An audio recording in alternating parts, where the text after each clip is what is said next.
কলকাতার আজকের এই জয় খুশির চাইতে কষ্টই বেশি দিচ্ছে আমাকে। কলকাতা আজকে যেভাবে খেললো অসাধারণ অসাধারণ, যেভাবে আজকে জিতলো সেটাও অসাধারণ, তাদের রান অসাধারণ, সব কিছুই শেষ মুহূর্তে এসে কলকাতা অসাধারণভাবে করছে।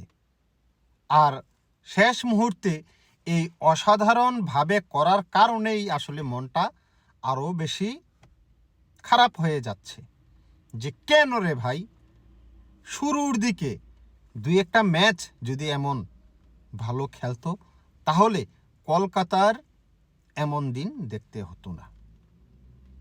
আজকে কলকাতা জয় লাভ করছে ঠিকই, কিন্তু এই জয়ের ফলে একদিকে যেমন খুশি হচ্ছে, অন্যদিকে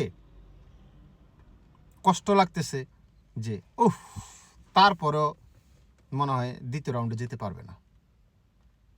কারণ এখন অনেকগুলা ব্যাপার চলে আসছে, শুধু কলকাতা জিতলেই হবে না, অন্যান্য দলগুলো আছে যারা জিততে হবে, হারতে হবে, অনেক হিসাব নিকাশ সমীকরণ শুরু হয়ে গেছে। যার কারণে কলকাতার এত সুন্দর ম্যাচটা, এত ভালো খেলার পরে, এত জিতার পরেও মনে আক্ষেপ থেকে যায় যে শুরুতে কলকাতা কেন এমন খেলতে পারলো না, ফিন এলেন কিংবা রিঙ্কু সিংরা কেন ফর্মে আসতে পারলো না, কিংবা টিম ম্যানেজমেন্ট যে আজাঙ্কা রাহানেকে ক্যাপ্টেন দিয়ে রাখলো কেন চেঞ্জ করলো না, কিংবা তাকে কেন ব্যাটিং অর্ডারে বারবার ওপেনিংয়ে পাঠায়।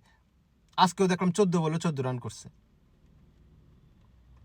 কিংবা নতুন যে প্লেয়ার কি শিবম কি দুবে না কি নাম, এই প্লেয়ারটাকে কেন সুযোগ দিল না, এরকম আরো নতুন প্লেয়ার নাকি আছে, কেন সুযোগ দিল না, ঘাউরামি কেন করলো। যদি এগুলা একটু হিসাব নিকাশ করে কলকাতা খেলতো তাহলে কলকাতার আজকে পয়েন্ট টেবিলে অনেক উপরে থাকার কথা। ফিন এলেন এমন ফর্মে আসছে, আজকেও কত 35 বলে 93 রান, সম্ভবত 91।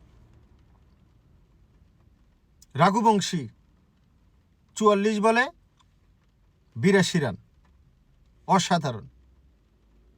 প্রতিটা ব্যাটসম্যান রান করছে, প্রতিটা বোলার রান করছে, কিন্তু আক্ষেপ থেকেই যাচ্ছে, আক্ষেপ যাচ্ছে না। জিতলো কিন্তু আক্ষেপ যায় না, আফসোস।